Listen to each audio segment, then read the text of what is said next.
विशाल बहुत ही महत्वाकांक्षी किस्म का आदमी था। वो ठेकेदारी करता था। उसकी पत्नी का नाम मेनका था। वो बहुत ही खूबसूरत थी। विशाल के जीवन का एक ही मंत्र था, बाप बड़ा ना भैया, सबसे बड़ा रुपया। पैसा उसकी सबसे बड़ी कमजोरी थी। वो अधिक से अधिक पैसा कमाना चाहता था। पैसा कमाने की चाहत बुरी नहीं है, लेकिन इसे किसी भी तरह से कमाने के बारे में सोचना गलत इरादों और गलत कामों को बढ़ावा देता है। कुछ मजदूर बिल्डिंग निर्माण का काम कर रहे हैं। विशाल उनके पास ही खड़ा उन पर नजर रखे हुए है। अरे क्या कर रहे हो, क्या कर रहे हो तुम लोग? इतना सारा सीमेंट मिलाओगे तो मैं तो कटोरा लेकर भीख मांगने लगूंगा। साहब, इससे कम सीमेंट लगाएंगे तो बहुत ही कमजोर बिल्डिंग बनेगी। हाँ, वो कभी भी गिर जाएगी, बता रहे। हाँ। अरे ओ सोशल वर्कर, हम कोई ताजमहल नहीं बना रहे जो सालों साल टिके रहे। इतनी मजबूत बिल्डिंग बनाकर हमें अपने ही पेट पर लात नहीं मारनी है। सामान उतना ही लगाओ जिसमें 5-10 साल बिल्डिंग टिकी रहे। 100 साल तक चलने वाला बनाओगे तो हमारे तुम्हारे सभी के बीवी बच्चे भूखे मरेंगे। विशाल ये गोरख धंधा सालों से कर रहा था और इस काम के लिए वो बड़े बड़े अधिकारियों को समय समय पर मोटी रिश्वत भी दिया करता था। इस कारण ज्यादातर कॉन्ट्रैक्ट उसे ही मिलता था। उसकी पत्नी को उसकी पाप की कमाई से नफरत थी, लेकिन अगर वो कुछ बोलती तो विशाल उसे भला बुरा कहने लगता। दुनिया में अगर सबसे हसीन कोई चीज है तो वो है ये दौलत, ये नोट, ये 1000-500 के नोट मेरी महबूबा की तरह है। हाँ। ये कहते हुए विशाल उन नोटों को पागल की तरह चूमने लगता है। चूमते चूमते ही वो अपनी पत्नी मेनका को आवाज देता है। मेनका, अरे ओ मेनका, अरे कहाँ मर गई तुम? तुम्हें शराब की बोतल लाने को कहा था ना? इतने में मेनका वहां आ गई। उसके आते ही विशाल उसके हाथों से शराब की बोतल ले लेता है और उसे ही मुंह में लगाकर पीने लगता है। ये क्या कर रहे हैं आप? भला ऐसे कोई शराब पीता है? देखो मेनका, पत्नी हो पत्नी की तरह रहो, बाप मत बनो। वैसे मैं तो अपने बाप की भी नहीं सुनता था। अपना नहीं तो कुछ मेरा ख्याल तो करिए। तेरा ही तो ख्याल है मेरी जान, इसीलिए एक नया फ्लैट खरीदा है। इस हफ्ते हम उसमें शिफ्ट होने जा रहे हैं। अरे, अभी तो 6 महीने पहले हम इस फ्लैट में आए हैं, फिर से नया घर? अरे तू बहुत बोलती है। तेरी किस्मत बहुत अच्छी है कि तेरी मेरे साथ शादी हुई। यहाँ तो लोग पूरी जिंदगी एक घर तक नहीं बना पाते और तुझे 6 महीने में ही एक नया घर रहने को मिल रहा है।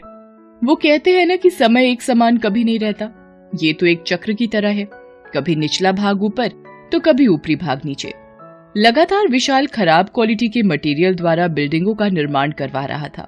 इस कारण उसके निर्माण कार्य में बहुत शिकायतें आने लगी। जिन अफसरों को वो मोटी रकम देकर अपना काम निकलवा लेता था, वो भी उससे पल्ला झाड़ने लगे। विशाल फोन पर बात कर रहा है। अरे सिंह साहब, ऐसा मत करिए।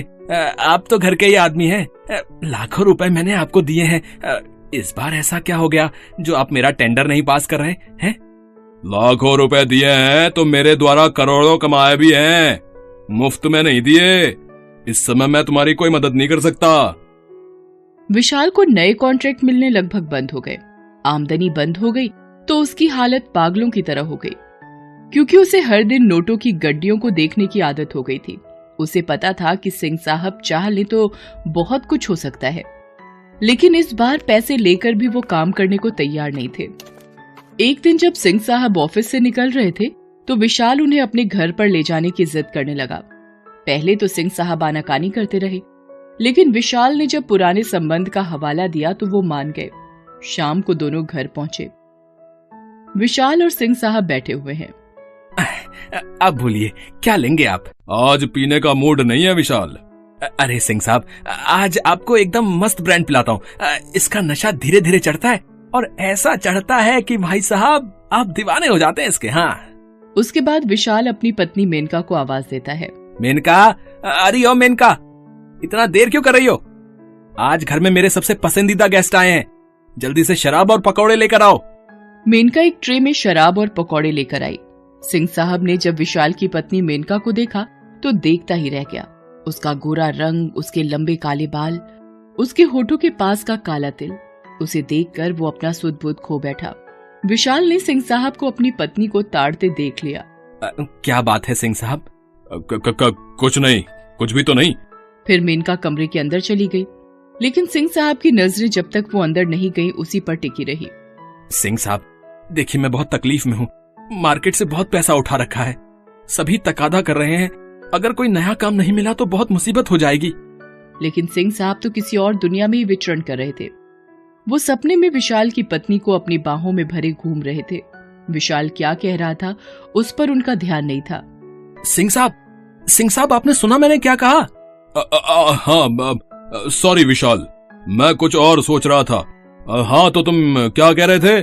सिंह साहब, कुछ इस गरीब पर भी ध्यान दीजिए। कॉन्ट्रैक्ट मिलना बिल्कुल बंद हो गया है। इस तरह तो मैं सड़क पर आ जाऊंगा। अरे विशाल, इतनी सुंदर पत्नी है तुम्हारी और तुम ऐसी बातें कर रहे हो? अरे तुम चाहो तो कॉन्ट्रैक्ट क्या, बड़ी बड़ी कंपनियों में तुझे पार्टनरशिप दिलवा दूं, लेकिन इस बार कीमत ज्यादा होगी। हाँ। अरे वाह, लेकिन कितने पैसे देने होंगे? बोलिए तो।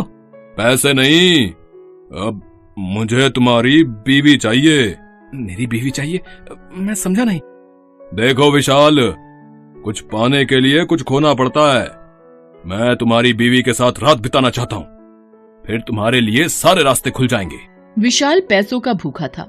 उसने पैसों के लिए अपनी बीवी का सौदा करने का तय कर लिया। उसने अपनी बीवी से इस बारे में बात की। दिमाग खराब हो गया है आपका? आपको शर्म नहीं आती अपनी बीवी से ऐसी बातें करते हो? ओ भारतीय नारी, जरा चुप हो जा और कान खोलकर मेरी बात सुन। मुझे बहुत अमीर बनना है, समझी? पैसा मेरी कमजोरी है, तू जानती है। और इसके लिए तुम्हें किसी के पास मुझे सुलाना भी पड़े ना, तो मैं एक कदम भी पीछे नहीं हटूंगा। मैं नहीं कर सकती ये। अरे तेरा पति तुझे बोल रहा है ना करने को, तो करना, मेरे को कोई फर्क नहीं पड़ता। अरे मेरे साथ तो सोती ही है ना, बस समझ लेना तू मेरे साथ ही है। मेनका को विशाल पर बहुत गुस्सा आ रहा था। उसका मन तो कर रहा था कि वो कहीं भाग जाए, लेकिन वो चाहकर भी भाग नहीं सकती थी क्योंकि विशाल उसे भागने नहीं देता। अगले दिन सिंह साहब आ गए। विशाल ने उन्हें अपनी पत्नी के साथ एक कमरे में बंद कर दिया। मेनका चिल्लाती रही, लेकिन विशाल उसकी आवाज को अनसुना कर दूसरे कमरे में चला गया और तेज आवाज में कमरे में म्यूजिक सिस्टम बजाने लगा। सिंह साहब और मेनका एक कमरे में हैं। देखिए मुझे छोड़ दीजिए, मैं ऐसी वैसी औरत नहीं हूँ। अरे छोड़ना ही तो है मुझे, तुम्हारी बाहों में बिल्कुल आजाद। देखिए मुझसे दूर रहिए, नहीं तो मैं चिल्लाऊंगी। तेरी आवाज बाहर ना जाए उसका इंतजाम तेरे पति ने ही कर दिया है। चल अब ज्यादा समय खराब मत कर और मुझे खुश कर। मेनका एक असहाय औरत की तरह चिल्लाती रही। सिंह साहब उसके शरीर के साथ साथ आत्मा को भी आहत करते रहे। उसका बेशर्म पति विशाल पत्नी का सौदा करके खुद को मर्द समझने की भूल करता रहा। विशाल हर नए कॉन्ट्रैक्ट के लिए अपनी बीवी के सम्मान को ठेस पहुंचाता रहा। अब तो सिंह साहब के अलावा और भी कई लोग मेनका की इज्जत को रौंदते रहे। उधर विशाल नोटों के बिस्तर पर सोता रहा और मेनका कांटों के बिस्तर पर आंसू बहाती रही। क्या हो गया है जीवन में, क्या जीवन हो गया है मेरा। घिन आने लगी है मुझे खुद से। मुझे आजादी चाहिए इस नरक की जिंदगी से। मेनका किसी भी कीमत पर वहां से निकलना चाहती थी, लेकिन उसे कोई मौका ही नहीं मिल रहा था।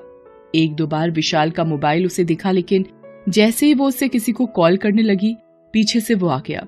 लेकिन एक दिन मेनका को मौका मिला जब उसकी पड़ोसन श्यामा ने उसके दरवाजे की घंटी बजाई। विशाल ने दरवाजा खोला। भाई साहब, वो थोड़ी चीनी चाहिए थी। कल मैं मार्केट तो गई थी, लेकिन चीनी लाना भूल गई। अब इतनी सुबह सुबह तो कोई दुकान खुली तो होगी नहीं। विशाल ने मेनका से श्यामा को चीनी देने को कहा और साथ ही उसे मुंह बंद रखने की हिदायत भी दी। फिर वो टीवी देखने लगा। बस उसी समय मेनका के दिमाग में एक आइडिया आया। उसने फट से एक कागज में लिखा कि मैं मुसीबत में हूँ, प्लीज मुझे बचाइए, और ये कागज चीनी के कटोरे के अंदर छिपा दिया। श्यामा ने जब चाय में चीनी डालने के लिए कटोरे में हाथ डाला तो वो कागज भी उसके हाथ आ गया। उसे पढ़ते ही उसका दिमाग सुन्न हो गया। उसने तुरंत पुलिस को खबर की। आधे घंटे में पुलिस विशाल के घर पर आ गई। अरे इंस्पेक्टर साहब, आपको कोई गलतफहमी हो रही है। यहाँ तो सब ठीक है, मैं और मेरी पत्नी खुशी खुशी यहाँ रहते हैं। ये पड़ोसी हमारे प्यार से चलते हैं, इसलिए लगता है किसी ने कोई शरारत कर दी है। विशाल ये कह ही रहा था कि अंदर से मेनका आ गई और पुलिस को सब सच सच बता दिया। पुलिस ने उसे 4-5 डंडे वहीं खींचकर मारे और फिर वो उसे ले जाने लगी। अरे मेनका, ये तूने क्या कर दिया है? मैं तेरा पति हूँ, तू अपने पति को जेल भेज रही है? चुप चुप कर। पति का मतलब भी समझते हो क्या होता है? बेशर्म आदमी, तू इंसान के वेश में लालची दरिंदा है जो पैसों के लिए किसी भी चीज का सौदा कर सकता है, अपनी बहन, बेटी, बीवी, किसी का भी। पुलिस विशाल को जेल ले गई।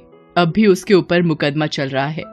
इधर मेनका उस सदमे से उबरने की कोशिश कर रही है जो सदमा और दर्द विशाल ने उसे दिया था।